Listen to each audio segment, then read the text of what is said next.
I want to thank all Americans for pulling together, for coming together, for doing what they have to do. It's been incredible. It's been inspirational. All over the world they're watching, but all over the world they also have problems. It's in over 120 countries. It's called the invisible enemy, and that's what it is. It's an invisible enemy. Why, if the flu is by pure numbers much more dangerous, why do you think there's this reaction that we see everywhere, which we should take it, we got to take everything seriously. I want a cure for cancer and heart disease, for the flu, for the common cold, and for corona. Of course we got to be careful. I think the exotic nature of it, it came out of China, it came from left field. Nobody really understands exactly what it's all about yet. Every time I cough, I'm like, is that the weed or the virus? Well, the fine folks of the American media, and I include social media in that, and the buttes in Silicon Valley, clearly have far more of an interest in dividing us. If they're not going to play fair, because, you know, they have the media on their side, I don't. I just have me. And if they're not going to play fair, I'm going to do that. They did nothing to provide any actual information on the virus. Instead, they bitched about Trump. They stirred up animosity, they stirred up dirt to increase their ratings, while a pandemic virus sweeps across the world. I don't know where the press got their fake news, but they got it someplace. But as you know, this is from Google. They put out a release, and you guys can figure it out yourselves and how that got out, and I'm sure you'll apologize. I'd like to know, because I'll go inside. Right now, what is your message to those staff? No, I'd like to know. Rather than having excuse me, that's been alleged. No, Yamiche, excuse me. So is that wrong? Yamiche, I'm not dealing in hypotheticals. Of course it's wrong. But you can't just make an accusation and not tell us who it is. Who is it? Come and tell us. Yamiche, if you want to argue, I'm going to argue about standing away from each other and washing our hands and everything. But just tell us who it is. You're telling those staffers, of Wasia, course it's wrong. who was it? Tell us. This is the calm before the storm, before the surge. And when it comes, and it will come, never will so many ask so much of so few. I'm trying to be here to help you help America understand how to slow the spread. And you're shouting at me in a way about something that somebody allegedly said to somebody else. And I'm asking, who was it? Why don't we go to the source? I certainly didn't say it. I don't believe it. But I know that now that I've got my stock of toilet paper, my family will be safe. When we go to the barter system, which will be very shortly, in my opinion, I think that my toilet paper is going to be able to be traded for alcohol, which I think is more important. Start the car! Leveled at the president is nearing a crescendo as Democrats blame him and only him for a virus that originated halfway around the world. This is yet another attempt to impeach the president. And sadly, it seems they care very little for any of the destruction they are leaving in their wake. Losses in the stock market, all this, unfortunately, just part of the political casualties for them. You know, this is a time to be united, not to be pointing fingers, not to be encouraging hate, and yet what do we see? We see the absolute opposite from the left tonight. I don't think the president is capable of telling us the truth about the coronavirus. They have no plan. They have no plan. The virus is going to kill Americans regardless of their stupidity. This administration right now looks like they couldn't organize a one-car parade. He is not going to be able to have his rallies, and it is going to psychologically torment him. The president should lead, or else he should get out of the way. Stay on the golf course. This may be Donald Trump's Katrina. Yeah. This is an event that could take down a president. There's no confidence in the president in anything he says or does. I wish he would just be quiet. I see. This is impeachment all over again. And like with the Mueller investigation, like with Ukraine Gate, they don't care who they hurt. We've never really seen anything like this, right, people? I mean, where everything stops. We've had economic problems and slowdowns. Now, are we being overly cautious? Yes, but appropriately so. We don't really know what this is yet. So everything is getting canceling sporting events. I was supposed to be in Vegas tonight.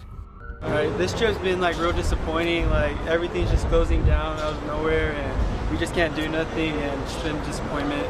The NBA is suspending the season. I say that understanding that as we speak, the game in Dallas is continuing. This coronavirus is very bad for big cities, and a lot of my friends are in the same boat.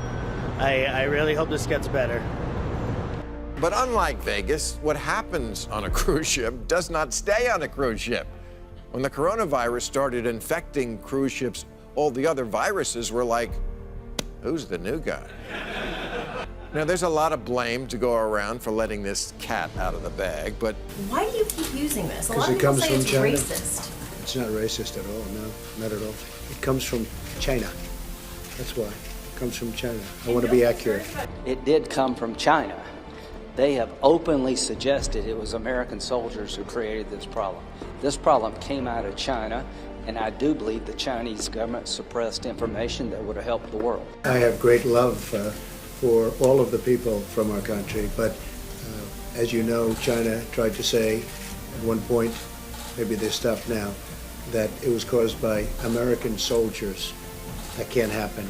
It's not going to happen, not as long as I'm president. It comes from China. You know what's happened 322 times so far this century on a cruise ship? Someone fell overboard, which is code for got murdered. They are so naive.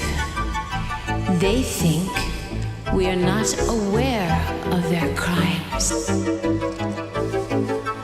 We know, but we are just not ready to act. The storm isn't in the air, it's inside of us.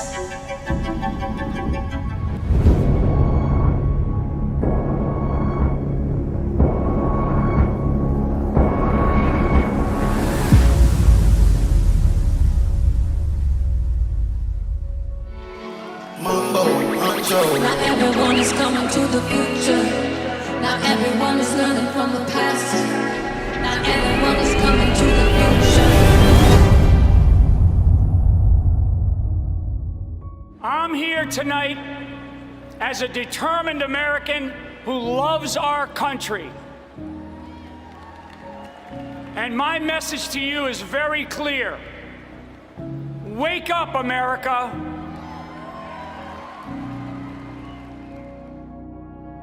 America should not fear our enemies.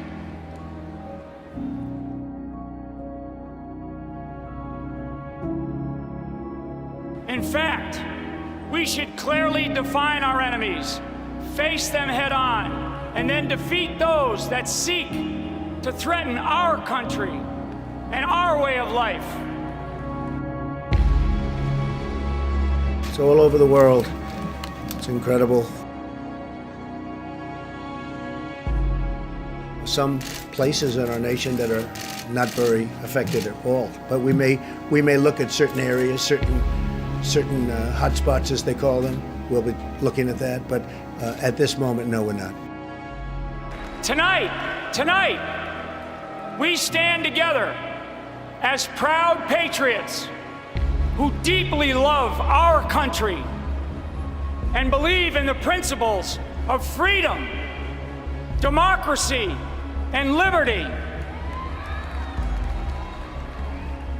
I just say this, we have an invisible enemy. We have a problem that a month ago nobody ever thought about. If we do this right, our country and the world, frankly, but our country can be rolling again pretty quickly.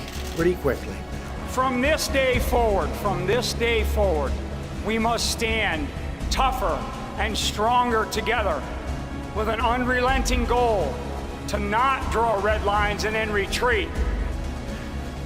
We have to fight that invisible enemy that I guess unknown, but we're getting to know it a lot better.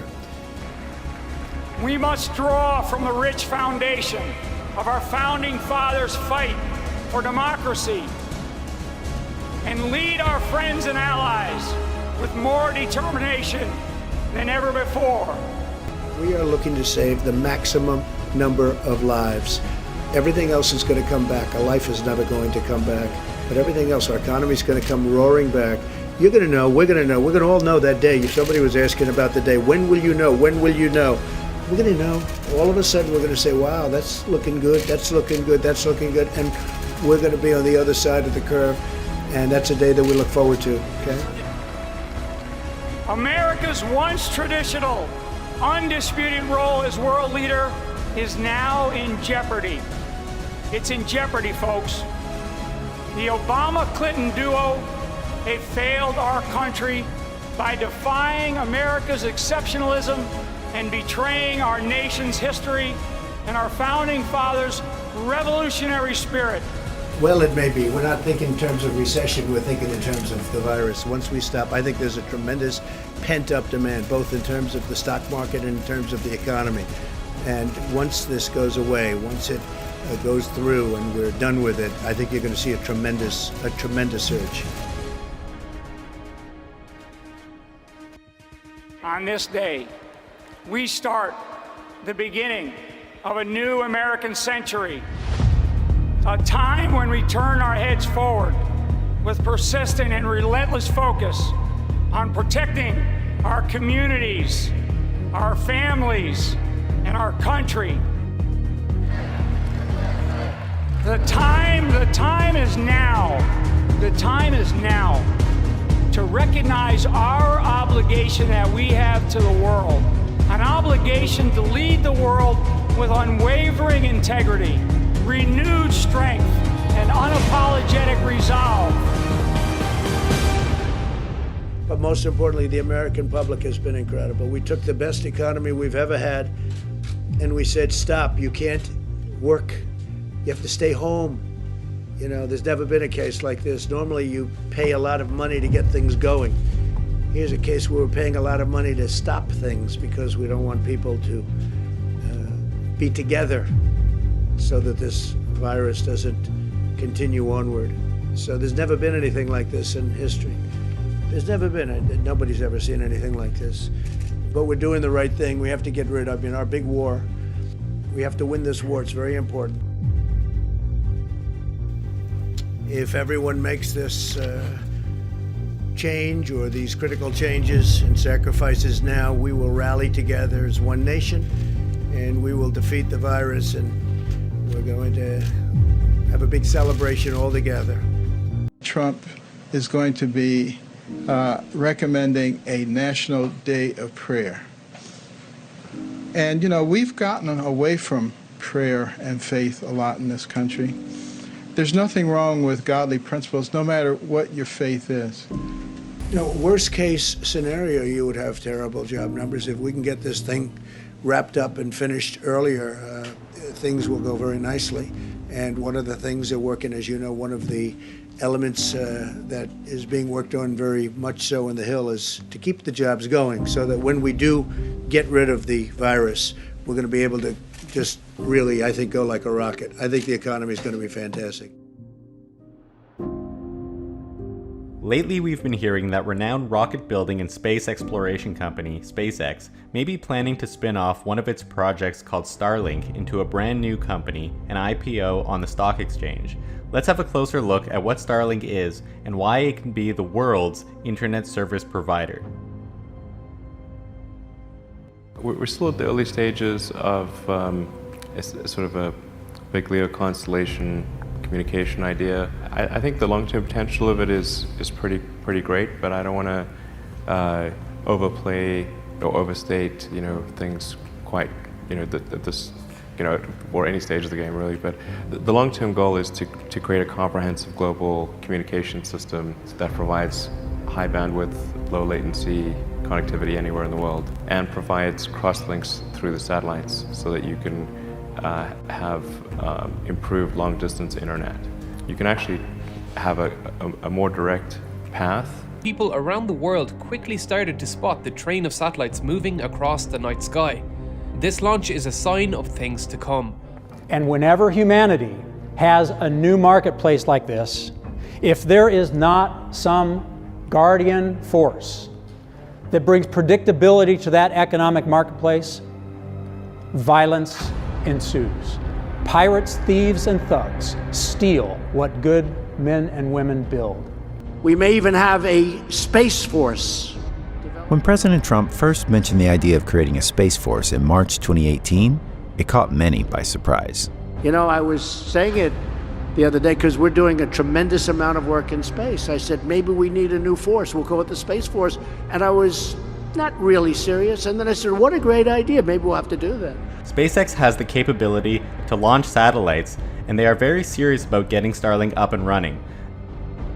Light travels 47% slower in glass than in a vacuum. This offers Starlink one huge advantage that will likely be its primary money maker. It provides the potential for lower latency information over long distance. In simpler terms, let's imagine this as a race between data packets. A user in London wants the new adjusted price for a stock on the Nasdaq from the New York Stock Exchange. If this information were to use a typical route, let's say through the AC2 cable, which has a return journey of about 12,800 kilometers to make through our glass fiber optic cable, if we now use this system transmitting from New York to London and back with the shortest path possible, using the speed of light in a vacuum as our transfer speed, we can achieve a latency as low as 43 milliseconds. Even if we took the shortest route possible with an optic fiber, which does not exist, this would take about 55 milliseconds, a 28% decrease in speed. The actual current return trip time for your average Joe is about 76 milliseconds, as we saw earlier, a 77% decrease in speed. This is a huge deal for the two financial markets working out of these cities. With millions of dollars being moved in fractions of a second, having a lower latency would provide a massive advantage in capitalizing on price swings. China is our competition. Russia is our competition. They see the power of the economy of space. Space. Gonna be a lot of things happening in space. Speed matters because whoever gets to the new market sets the values for that market. And we could either have the market with the values of our Constitution where every human being is created equal and loved equally by God and their parents and their brothers and sisters, and that respect is manifested in the rights of an individual to vote, to own land, to bear arms, all the things the Constitution gives us, or we can have the values that we see manifest in China. Yeah, it was a very exciting time. So much change going on. And one of those additional changes that I think will be part of this fourth industrial revolution is this notion that we now have this Internet of value. We're moving into a world where value, money, payments is moving like information already does on the Internet. And that's a big deal because until now, you know, the world is sort of a lot of siloed payment networks, country by country, or you know, Visa to M-Pesa. They don't talk to each other, and because they don't talk to each other, everybody suffers from you know the poorest working class, underbanked consumer, to the thriving small business, to the biggest global corporation. They're all paying a very steep price because our world of money and payments is not interoperating, is not working as one. And we now have new technologies, whether you call them blockchain or distributed ledgers or whatever we call them. Bottom line is, this is the beginning of an Internet of value. I believe in the V curve. I believe it's going to go, when this is defeated, this hidden scourge is defeated, I think we're going to go up very rapidly, our economy, and get back to where it was and beyond. And then kind of looking forward, I think you really see this you know, almost futuristic world where, you know, here at Davos they're talking about Internet of Things. Well, now layer on this Internet of Things, all these billions of cars, devices being connected.